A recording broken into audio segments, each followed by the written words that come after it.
Welcome to Out of the Parx with John Marks. I'm your co-host Sam Stafford alongside, of course, John Marks. And Maniac is not here today. He's at the Jason Kelsey event at Sea Isle, the bartending event. So we'll see some stuff from him later, but just not on the show. So we had to make a special call to the pen, John, and we're bringing in righty Mark Feldman. Wow.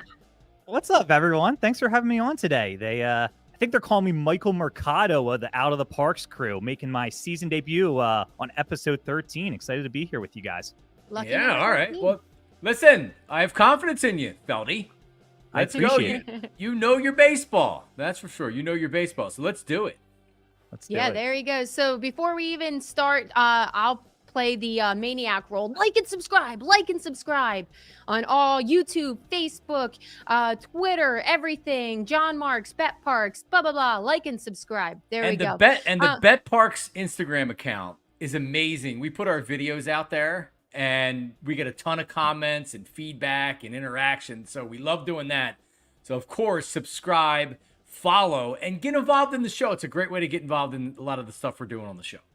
Great point. And yeah, we have a lot of fun on our social media. You'll see all of this, but then also all the events. So that's where you'll see Pat today. So yes, Bet Parx on Instagram, 100%. Very fun.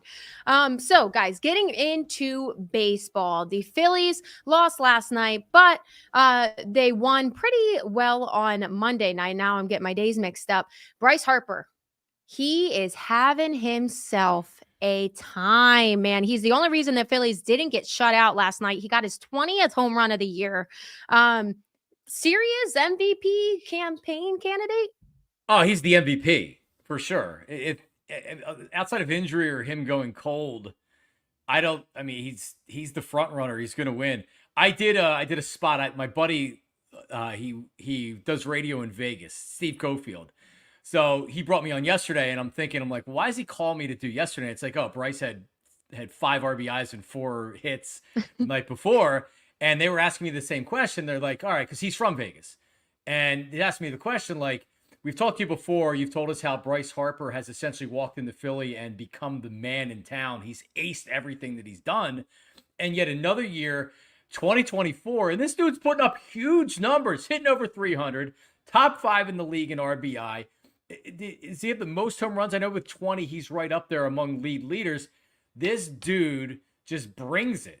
And you saw it again last night, albeit in a loss, but over the weekend, I know he didn't hustle on Friday night. Maniac Malloy was very upset about that.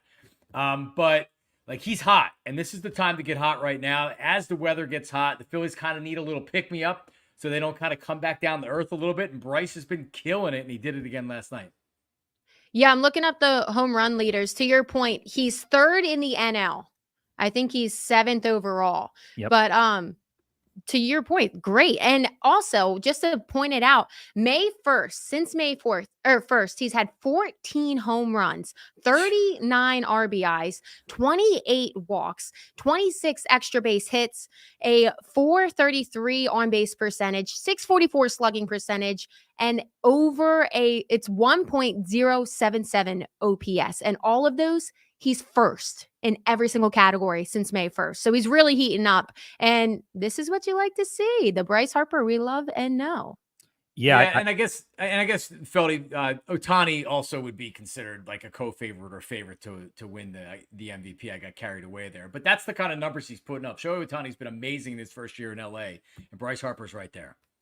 Yeah, I think this could be something where Ohtani and Harper, as we come down the entire season, this could be in September. It could be neck and neck for who's going to win MVP, as the Harper looking for his 3rd, 2nd as a Philly. So I'm excited to see that. And I think you mentioned it, John, a little earlier. Friday, Malloy in our Out of the Parx group chat was really upset with Bryce not hustling. Should have been at 2nd, said he should have been at 3rd, could have scored.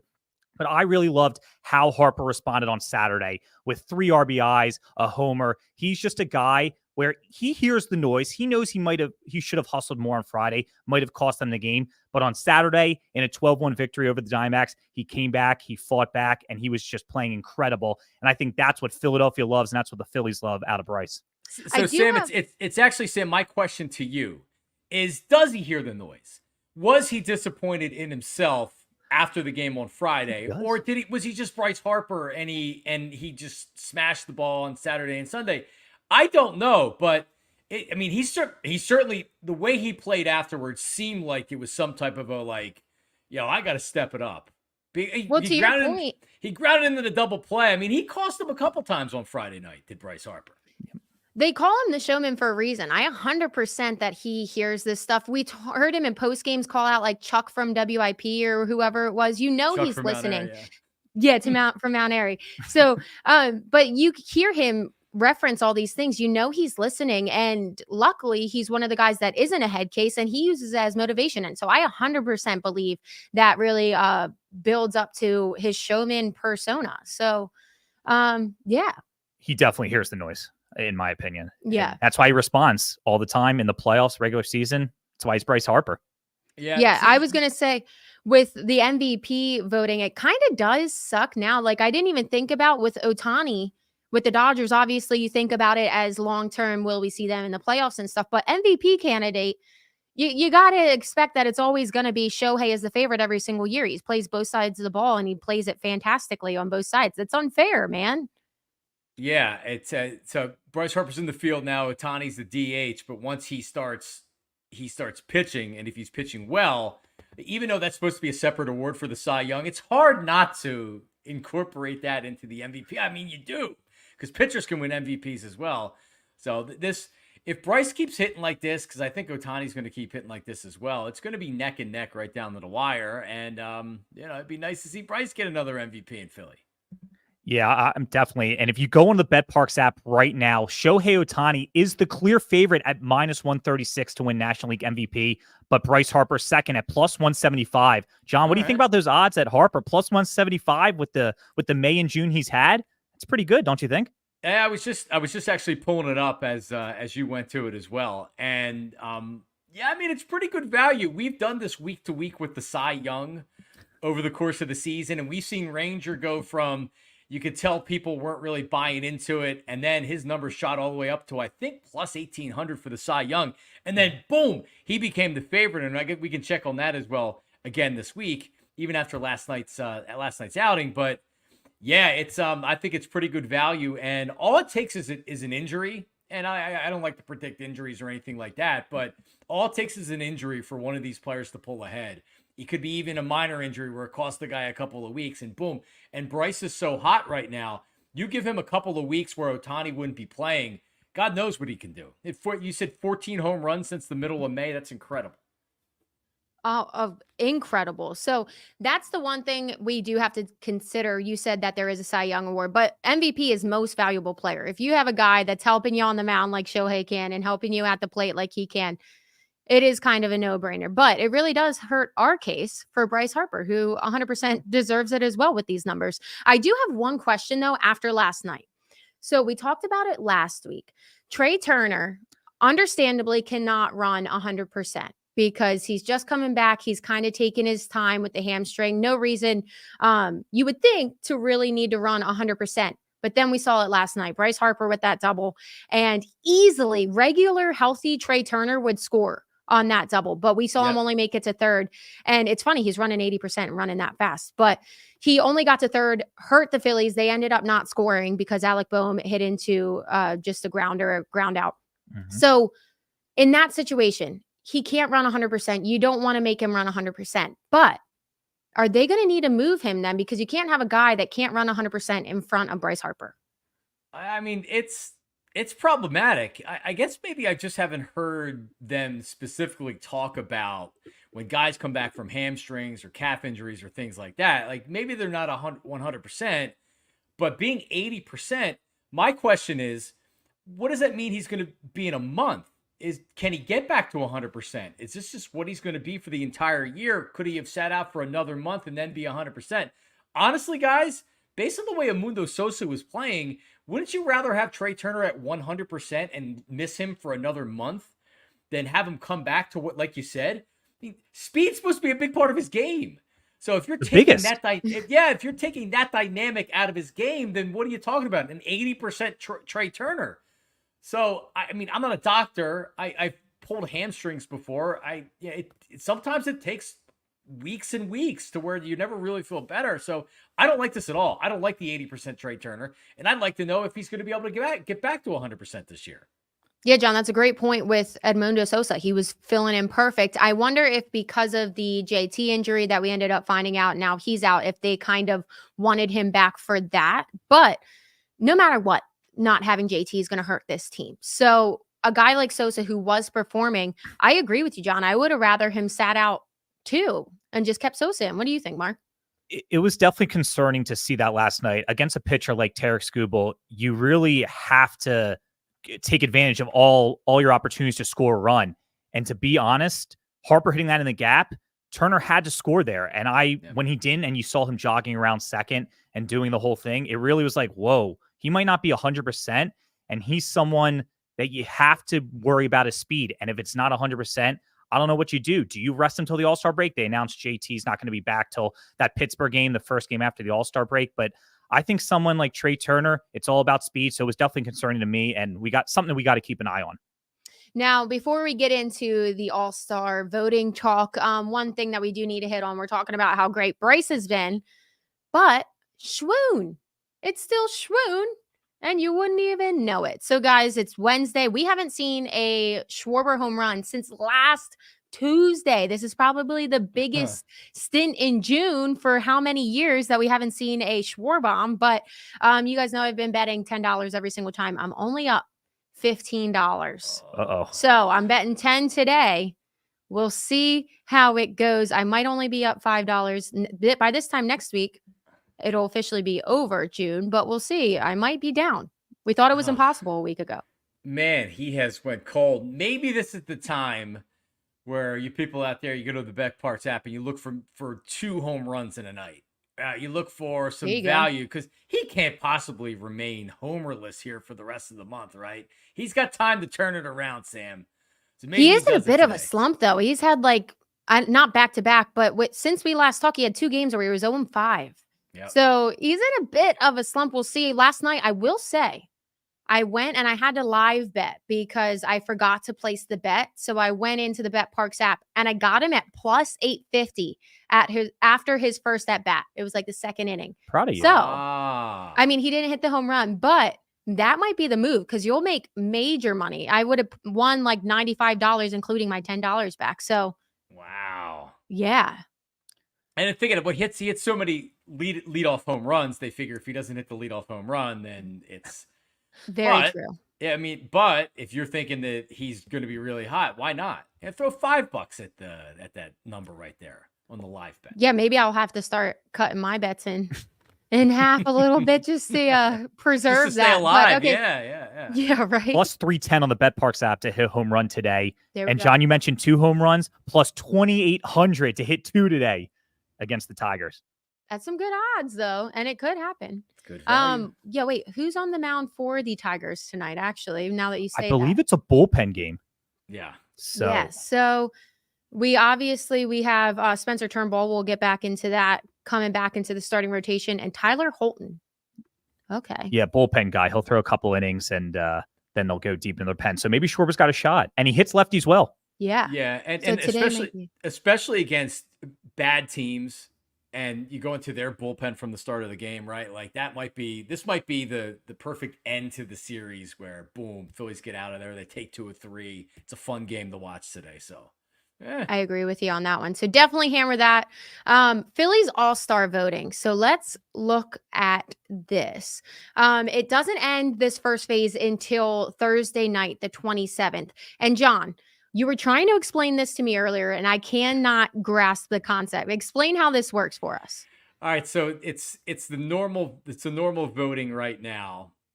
Except I mean, I remember growing up, you'd go to the vet and they'd hand you the card that you had to punch in the little hole to vote for your guy, and then you would hand it to the usher.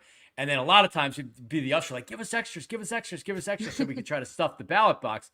But now everybody does it online, obviously. But so this is phase 1. Phase 1 voting ends, as Sam said, tomorrow. After that, the top 2 at each position, then you reset the voting, and then you would restart the voting at the top 2 of each position. So the Phillies have like Bryce Harper is a stone lock to be in the top 2. And Alec Boehm is crushing the competition here. He has almost 2 million votes. And the next highest here is like, let me see. Manny Machado. Yeah, he was a 500,000 votes. So Boehm's up 1.4 million over Machado. Now they reset it, but Machado really hasn't had a great season. So Boehm looks like he's a lock to be a starter here. And I think Bryce Harper's gonna lock it up and be the starter. To your point as well, shockingly enough, this is just how much that the Phillies fans come out and show out. Trea Turner is basically locked in that number 2 spot for shortstops. You have Mookie Betts, who's injured, so I don't know if he won't be available for the All-Star game. He's not. He's definitely not going to play. But once you restart that phase, and now fans are going to be like, oh well, he's injured. He's not even going to be in the game. So Trea Turner's probably going to win the voting. Yeah, 100%. Because so to that point, Mookie Betts at 1.6 million and change. Trea Turner just over 1 million, but then Elly De La Cruz, who deserves to be an all-star, he has just under 600,000 votes. So it's a big lead. So Trea Turner most likely will be an all-star. Elly might deserve to be that starting spot. So we'll see how that. You're a big Elly fan. You like Elly De La Cruz. I just like athletic guys. Like especially athletic shortstops that are huge and good hitters. Like, how could you not? But he brings such an amazing dynamic to any game that you watch that he's in. And like Ryan Howard used to be like this, the Phillies in general, from when Jimmy, Shane, Chase, Ryan.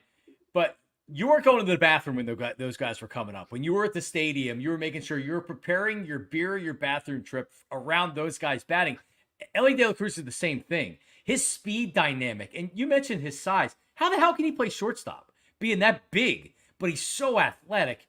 But he's easily my favorite player outside of a Philly to watch in the league. He's amazing. Well, He'll it's be the an same all-star thing with O'Neal Cruz. Yes.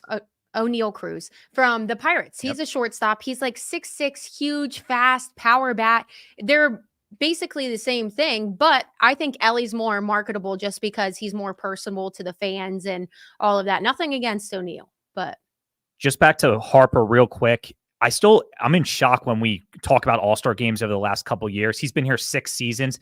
As long as everything goes right on track, it'll be his first all-star game we get to watch as him in a Phillies uniform. And in 21, he was voted in, but he got hurt when he got hit in the face by Blake Snell. So I'm really excited when they have the game in Arlington this summer to watch him with the Phillies representing Philadelphia in a national stage. I think it's going to be pretty cool. Still can't believe it'll be his first game as a Philly.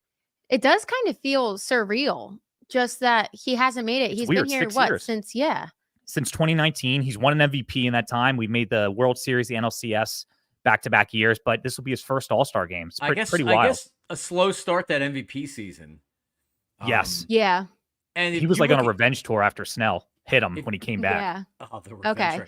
And when you look at his numbers, he's put up great numbers as a Philly, but if you're doing that in the second half of the season, a lot of times you get left out of the all-star conversation. But Bryce Harper's reestablished himself as being a star here. So he's likely going to see many more all-star games as a Philly, Sam.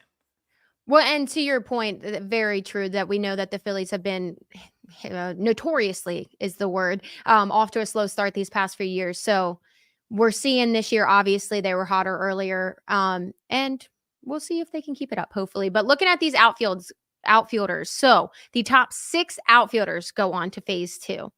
And guys, we got at least 2, almost 3.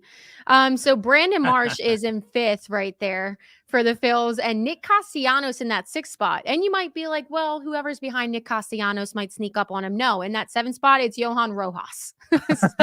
and he's about 150,000 less than Castellanos. So here's my reaction when you look at the outfielders in the NL. Not a lot of great outfielders in the National League this year, right? Acuna's hurt, but you have Profar, Yelich, Hernandez from the Dodgers, Fernando Tatis Jr. from the Padres, and then Brandon Marsh and Castellanos at 5th and 6th. Now, I don't think they're going to get voted in. So the top 6 in the outfield get to that next phase. So voting will reopen. But listen, Phillies fans could easily stuff the ballot box online. And who knows, maybe Brandon Marsh does win an all-star nod here, or Nick Castellanos. But it is odd to see it's 5, 6, and 7 Phillies outfielders because it's not really the strength of their team. Not at all. But I have a question. So that phase 2, is that also fan voting or does that go to media? So phase 2's fan voting. It is And still fan voting. So then that determines the starter. After that is when it goes to ballots, a player's vote who they think the reserve should be, and then the commissioner's office also has input who on the reserves are going to be. So that's how it goes. But it's still determined by the fans. It's just that the voting gets reset, and then those top 2 at every position, then they duke it out for who's going to be the starter. yeah, and obviously top 3 for outfielders. But Yes. if it's fan voting, it would be Philly against everybody, and it wouldn't surprise me if Philly wins because they've already done millions and millions on votes. Imagine in that phase 2, if Philly fans see Brandon Marsh and Nick Castellanos as a possibility, they're lighting it up. Yep, salivating at the mouth. Kyle Schwarber's third when it comes to DH. So you have Ohtani. Okay. Ozuna is second. So, I mean, I guess they would include him at, and then Schwarber. So Schwarber's 60,000 behind him. So it looks like that if he's going to get in, it's going to have to be as a reserve. So we'll see. And then JT is second, but he's not going to play so I guess it'll reset with him, but he's not going to play. So I don't know if he's going to be voted in. Yeah, I was going to say, unfortunately for JT, he's not going to play, but we're 20 days away. The All-Star game's coming really quickly. That is insane that it came that fast. July 16th.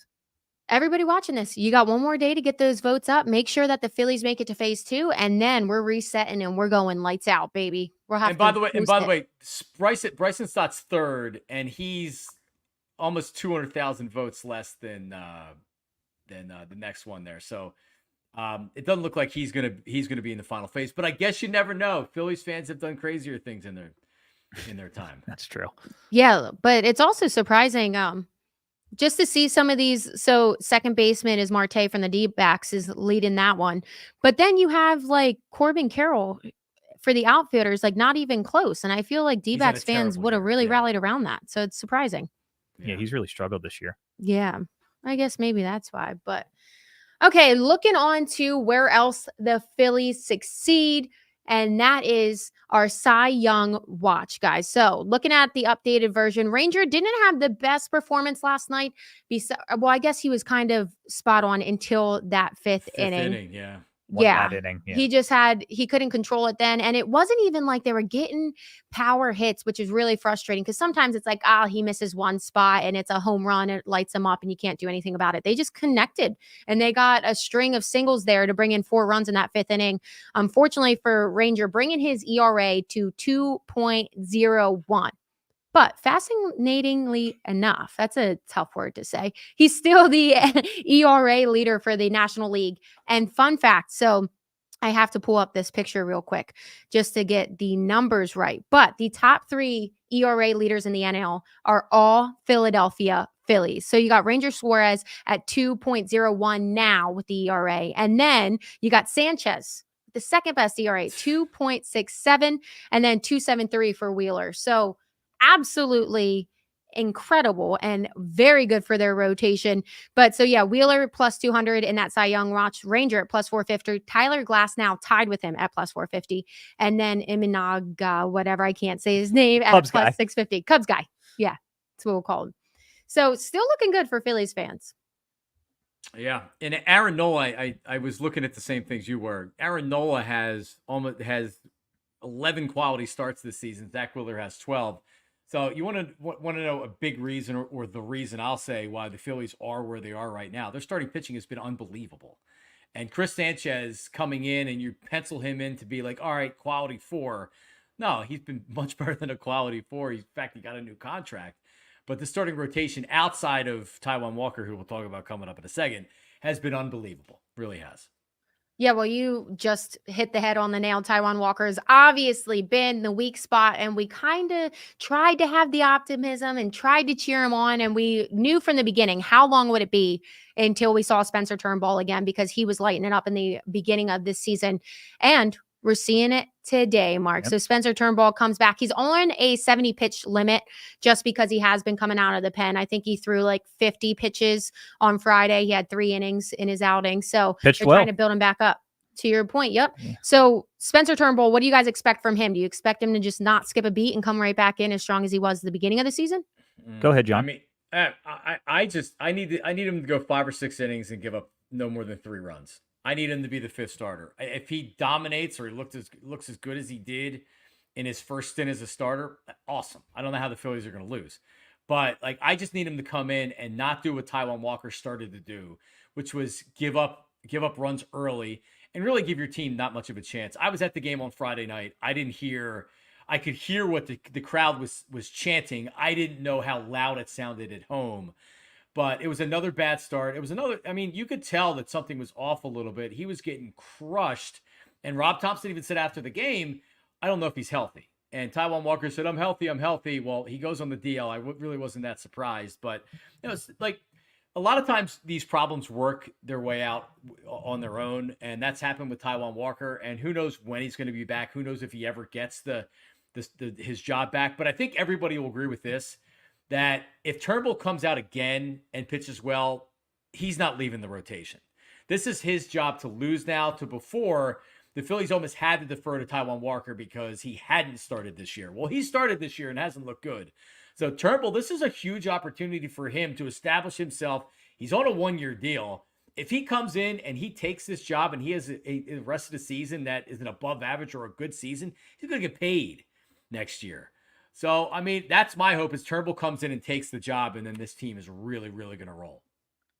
Yeah, I think this is a perfect opportunity for Turnbull to make his claim that he deserves the 5th starter spot for the rest of the season. And I think this is a perfect game for him to get back into the rotation. The Tigers are not a good lineup. Even last night, they scored 4 runs, like you kind of mentioned, Sam, a little fluky. It's not like they're smashing the ball. They don't have a ton of great players. So I think this is a great lineup for Turnbull to get back into it. His former team, he actually in 2021, this clip on Twitter is kind of going viral. He threw a no-hitter into the 9th inning, or had a no-hitter into the 9th inning. So he's pitched well at Comerica Park. He knows the ballpark. He knows some of these players. I'm expecting a great outing out of Turnbull. The pitch limit might limit his innings to 5 or 6, but I think he's going to go 5-6 innings, 1 run, 7 strikeouts, few hits. So I'm expecting big things out of Spencer today.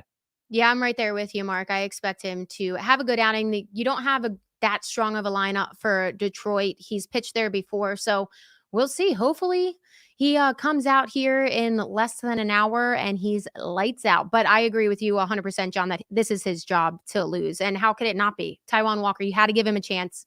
He didn't live up to it. So hopefully Turnbull can come back in and just fit right where he was before. Before we wrap up this Philly section, guys, I saw this and I thought it was kind of interesting. So Dave Portnoy, we all know him from Barstool Sports. He's notorious for putting big money on people that he thinks are going to win. And most of the time he's pretty successful, or at least his pick makes it to the end and he's close. Placed $200,000 on the Phillies to win the World Series. What do you think about it? A lot of money. I wish I had that much money to bet. Yeah, right. Yeah, remember when Floyd Mayweather he would tweet out a winning betting ticket. And it'd be like, wow, he just won like $5 million. He was betting NBA Finals games or things like that. Imagine how many betting tickets he didn't tweet out and the losers that he had, right? So it's a lot of money. Now, if the Phillies win, it pays off. Man, he really believes in this team. I mean, I guess like if you're not in the Dodgers really haven't. They've kind of been the Dodgers and the Braves have been the best regular season team, and then they just haven't done anything. So that's the one thing from a betting perspective that I would be worried about is the Phillies have been doing so well. They're going to be sitting out that week, and you're going to have at least the last 2 years, the team that got in late and when it was hot were the ones that ended up in the World Series. That's not going to be the Phillies this year. They're going to be kind of sitting there waiting for the playoffs to start. Yeah, I don't have too much to add. It's a lot of money. I hope he's right because we'll be celebrating Party Hard on Broad Street, but it's not a bad pick. The Phillies are absolutely the favorite, and they've shown it through the first 80 games or so that they deserve to be one of the World Series contenders. What's the payout? In defense of Portnoy, I will say that he does post his bets like as he bets them. So he rides or dies with them. He did against our wishes. He went with the Astros 2 years ago and obviously won that one in the World Series, but we'll see what happens. Hopefully, to your point, John, the Dodgers, yeah, fantastic team, the clear favorite as of now, but they tend to not do so well at that point. So we'll see. Yeah, $1.5 million he would win Yeah. If Wow. the Phillies won. Plus 500 on the Parx app for the Phillies to win the World Series, currently third behind the Dodgers and Yankees. Yeah. Oh. So we could only hope. It's also pretty cool just because he is notoriously a huge Boston fan because that's where he's from. So Yep. it's pretty cool Right. to have somebody from Boston. He had the root for Celtics. Philly. He's good. Yeah. Well, maybe that's actually to your point. Maybe that's why he did it, because the last time the Boston Celtics won, Yeah. the Phillies won. Ah, 2008. Maybe we figured it out. Good mojo. I like it. Place it plus 500 on the Parx app. Okay, guys, don't forget to like and subscribe. We're going to cleanse our palate a little bit from all things baseball, and we're going into just one thing that I saw. I didn't even think I prepped you guys on this. So the old lady from The Notebook. Have you guys ever seen The Notebook, first off? Ryan No. Gosling. Come on. Are you kidding? No. John, what did you say? No. Oh, okay. So our producer Albert, not happy said, with that. John, 10 out of 10. You got to So- watch it. I would say that if you asked 100 people, 98 people would say yes if they were being truthful, right? I honestly, I've never watched it. I'm not a big movie guy, and that was during a period of time where I wasn't watching any movies. So it's a no. Never see it. Well, if you With ever force. get a day, if you ever get a day, you should watch it because it's a good one. But the old lady in that is the star for throughout it. Gina Rowlands, she plays a character, John, that has dementia and Alzheimer's in the movie. And now it came out, sadly, that she's been fighting it in real life as well. So it made me think of what are some roles that kind of were like prefacing what people actually ended up getting. It might be hard. But Yeah. so Question I just have for to think of example, it. like Heath Ledger and the Joker, like he was in that role and ended up making him go Yes. crazy, getting too into the role. So, and then you also have Jim Carrey, Man on the Moon. He was Andy Kaufman. Andy Kaufman, He yeah. notoriously went psycho and actually thought that he was Andy Kaufman for a while. It's hard. You guys got any off the top of your head? A lot of times with these actors, the art is imitating life, right? So look at Nicolas Cage. He's not far off from a lot of these characters he's playing, right? So nothing would surprise me from him. Do you have anything, Feldman? Do you have one? Because you're asking, like, I'm such a non-movie guy.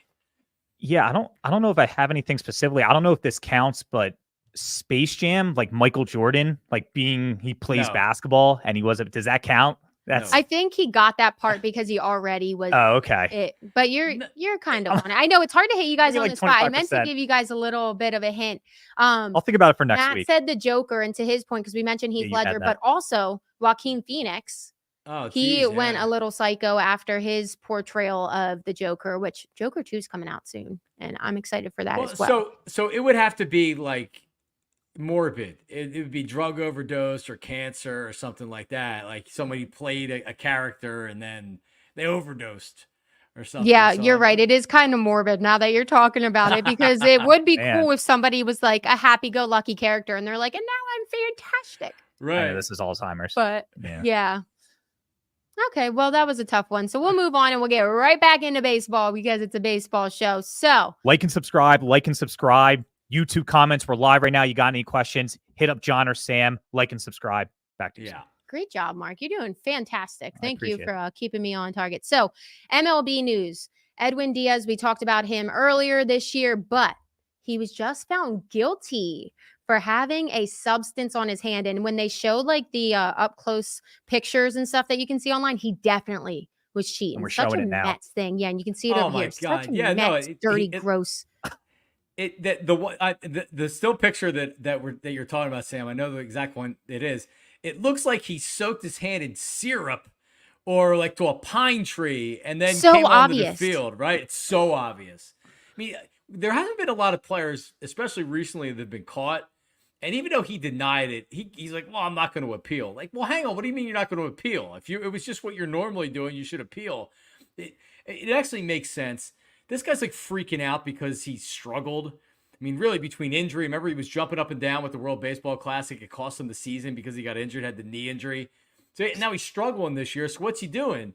So he's trying to get that grip so he can get strikeouts and he can get back on track. And now he got caught. This is a disaster for him.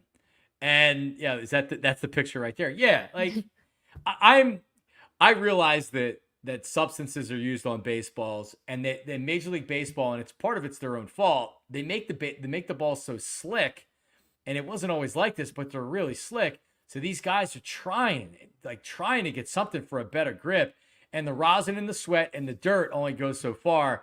That right there, that's how you get the arm action. That's how you get the spin. That's how you get all that stuff. So, yeah, but to your point, guys figure out how to get away with it. You shouldn't. Sportsmanship, you shouldn't. But like, put something in your hair, use hair gel, like act like you're fixing your hat, like something sneaky. His was so obvious, and it's just so typical Mets. To your point, he did get ejected immediately, like we just saw, and then he got banned for 10 games. I don't know how that works. Is it like 10 what would have been him coming out of the pen, or just 10 consecutive? It's 10 consecutive, and it's just so that's why as a pitcher, when you're like a starter, you get suspended 10 games. It's only 2 starts, but a bullpen pitcher, he might pitch 5 or 6 of the 10 games if the Mets keep winning. So it is kind of a big deal. They are just starting to get on the right track, the Mets. But yeah, he's a cheater. And he knows it. He declined it. To your point, you said that. He declined an appeal. How obvious can you be? Yeah. Good. Like you said, good. It's a Met, and we know they're cheating, and hopefully no Phillies get caught doing it because, we can't lose. Knock on wood. I don't think they need to because we're really good, John. So really good. There was a fight last night, Mark. Yeah, this was interesting. I thought it made sense to bring to the table the Nationals and the Padres. They've been really in a back and forth series the last couple of nights. They're in a wild card race.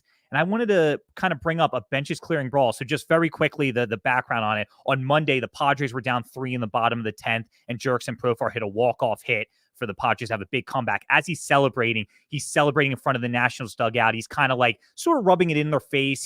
He admitted that he was trying to talk to the fans on third base, but the Nationals clearly didn't like that. So on Tuesday, Keibert Ruiz, the catcher on the Nationals, and Profar, they're kind of arguing back and forth. And what happens is, as I'm going to play it here, they start to get in a little bickering fight, and and the bench is clear.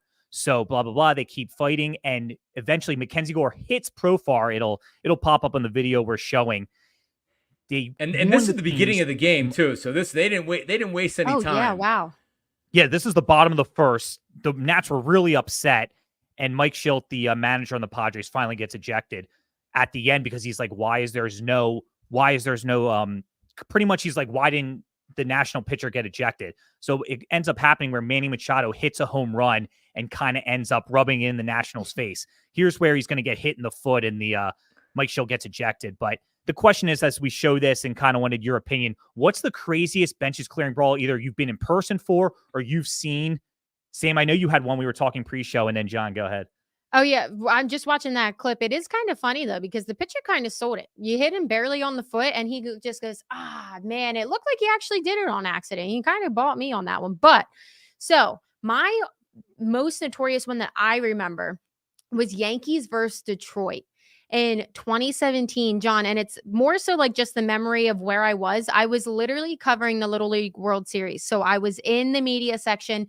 They were doing an entire award ceremony for sportsmanship and Little League and all this like nice, positive baseball stuff. And you have like the media screens like in the section, and it was playing baseball, and it was the Yankee Detroit game. And all of a sudden, benches clearing brawl. And it was like Sanchez, the catcher, like popping. I forget who it was exactly, but it was a fantastic brawl, and it ended up being a game where there were like 2 benches clearing brawls, and it was just insane. But the best part of that story is how bad those fights were. And then I was watching a sportsmanship Little League World Series event live. So kind of ironic, and that one stands out to me. What about you, John? Yeah, what about you, John? When we had Larry Boa on a couple weeks ago, I asked him because there was a video that was circulating on Instagram that was the Phillies and the Mets, and I think this was either late 80s or like 1990, because it had to be 90 because Pat Combs was involved in them. But then there's a couple of them, the Mets and the Phillies at that time. When Craig when Craig Jeffries signed with the Phillies from the Mets, something happened to where he charged the mound. And then there was another time where Doc Gooden got thrown at by Pat Combs, and he charged the mound. And in all these fights, Darren Dalton Dutch is just pounding I don't know who he had in a headlock, but he's kind of like the bottom of the pile, and he's got him in a headlock, and he's hitting him over the head. And this was an 8-minute fight with the Mets that they had. So so my first one that comes to my mind are the brawls that they used to have. I remember it was Lenny Dykstra and Rick Dempsey, who was the catcher of the Dodgers. And I thought of that because it started where Lenny came to the plate and Dempsey was saying something to him, and then Dykstra was talking back, and then Dempsey stood up, and then Dempsey took his mask off, and then they were shouting in each other's face, and then boom, I think Dempsey threw the first punch at him, which was that was actually cool. A lot of times these type of fights are just a lot of bullpens empty and they're talking. I like when there's actually fists thrown and there's punches. I agree with you 100%. Yeah, this one right here is the Detroit Yankees one that I was talking about, and it happened multiple times. You could see Nick Castellanos was in there, but yeah, Sanchez was the one that ended up getting in the most trouble there because he was actually getting under there throwing uppercuts. He kept trying to look like he was breaking guys apart, and he was like sneaking uppercuts.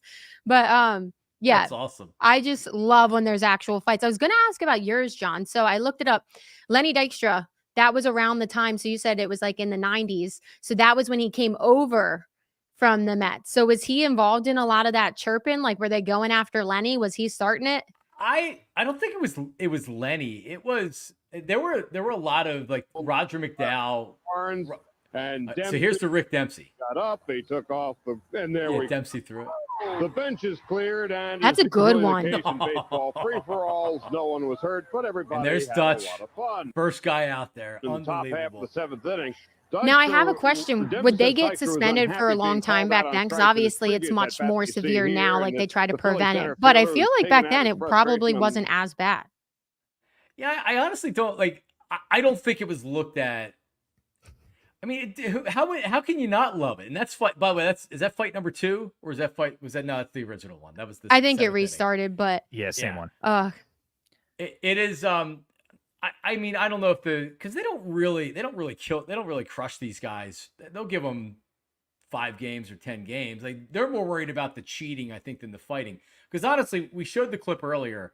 I don't know why a player would get tossed after that. I'm going back to the Profar incident. He threw a 75-mile-an-hour curveball and hit him on the foot. It seemed like to me a pitcher that's like, I have to hit him, but I'm not throwing 90 and hitting him in the back or the butt. You know what I mean? Like I'm making a point so we can move on from it. A lot of times when you police yourself, then the umpires don't have to really get involved. If he would have thrown hard at him, I think you could have made the case to throw him out. I don't know. Like something like that, it should be over after he hits him. Yeah, to that point, I noticed like with the Yankees and Detroit one, we didn't see it in that clip, but when I was watching it earlier, trying to refresh my memory, they were actually throwing hard, like fastballs at each other's backs. So to that point, yeah, like the Profar one, like not as terrible, like I said earlier, like it kind of looked like it could have been an accident. It was pretty convincing to me. Yeah, I think the only reason that the Mike Shilton and the Padres are really upset is he did warn both teams and the pitcher, and it's literally the next pitch, no matter what happens. Like he's getting hit. Like you said, John, it was a curveball, but I kind of was on the Padres side. I kind of thought he should have got ejected because you hit him. And real quickly, honorable mention as a brawl, the Hunter Strickland Bryce Harper brawl when he was on the Nationals versus the Giants. They were replaying that a few months ago when the Phillies were in San Francisco. Harper chucks his helmet. He missed him. People are saying he did it on purpose. I don't know if he just missed or missed on purpose, but I think that was a great one. And the Nats and the Giants hated each other back in the day. That was a pretty good one as well. Yeah, they yeah, did. That is a good one. Remember Bryce got Cole Hamels nailed Bryce for no reason other than he was a young Bryce Harper. Yeah, in the rib. And Bryce took it. He knew it. He took it right in the back, and it hurt. He took it, walked to first, gave Cole a little bit of a look. I remember, didn't Cole after the game admit to doing it too? That's what I was just going to say. The best part was that Cole admitted that he did it on purpose. Welcome to the league, rookie. Yeah. Right. It really was. So, like, I wouldn't want to get drilled in the back anytime by a 90-some-mile-an-hour fastball, but you know, it's part of the game. Stuff happens. Oh man, I just love bases clearing brawls. It's so fun. But Mark, tell them what to do. Like and subscribe. Follow Bet Parx and Out of the Parks. Check us out on all the platforms. We got a podcast version and we got video versions on our socials. Like and subscribe. Check us out every Wednesday. Okay, John, it's called Out of the Park. So, who are you taking to go out of the parks this weekend? We have the Marlins coming in for a 4-game set. But I do want to know, everybody listening, just a warning, because John said last week, and this has happened multiple times throughout this year, everything you're calling for the weekend, it happens the Wednesday game. Yeah. So, whatever, take it for a grain of salt. Whatever John says for the Marlins this weekend, you might want to also bet today. Yeah, no, you want to bet today. Don't wait. Don't bet this weekend. Because I had said, and we put the clip out on Instagram. I was talking about 2 or 3 home runs for Harper and for the weekend. And then I'm at the game on Friday night, and he smashes it. It misses being a home run by what? Less than a foot, like a couple of inches. Went off the top of the wall. So we were talking about Schwarber. All right. And we have the rest of the weekend ends June. And you know what, Sam? I'm going down with the ship. I'm bet big on Schwarber. He's not going to end June like this. Do we really believe after all this talk about June, Schwarber, that he's going to end June like this? No. Bet him now and bet him this weekend. Schwarber's going long, and he's going to finish June strong. I like it. I'm riding that horse too, because obviously I've just been on Schwarber every single day. Mark, who would you take? You know, it's a good question. I think, honestly, I would take Alec Bohm. I think Bohm is going to hit a bullpen game. There's going to be some lefties the Tigers are using. Give me Alec Bohm to hit a homer against the Marlins, especially on a Saturday night. I'm going Bohm hits a homer on Saturday. Oh, getting specific with it. I like firework night. So I just feel he's going to hit some fireworks at that game. I like it. Okay, so then, John, you also, normally this is Maniac's part, but you guys have Mark's and Maniac Moneyline Boost that is for today, Wednesday. So your guys' combo, you have the Yankees money line. They are at the Mets. And then you also have another away team, the Blue Jays, at Boston. It was at plus 315 on the Parx app. And now you can get it at plus 400. Yeah, and let me point out that we are on a winning streak. Last week, bam, we nailed it. So let's make it 2 in a row here as the Yankees and the Blue Jays plus 400. Bet 10, win 40. Bet 100, win 400. And we boost you. We get it up there with the Marks and the Maniac money line. So hit it up. You can hit it up every Wednesday. We'll talk about it on the air. But get to the Parx app and check it out. I love it. Okay, guys, we have about 15 minutes until the start of this game. The game 3 in Detroit.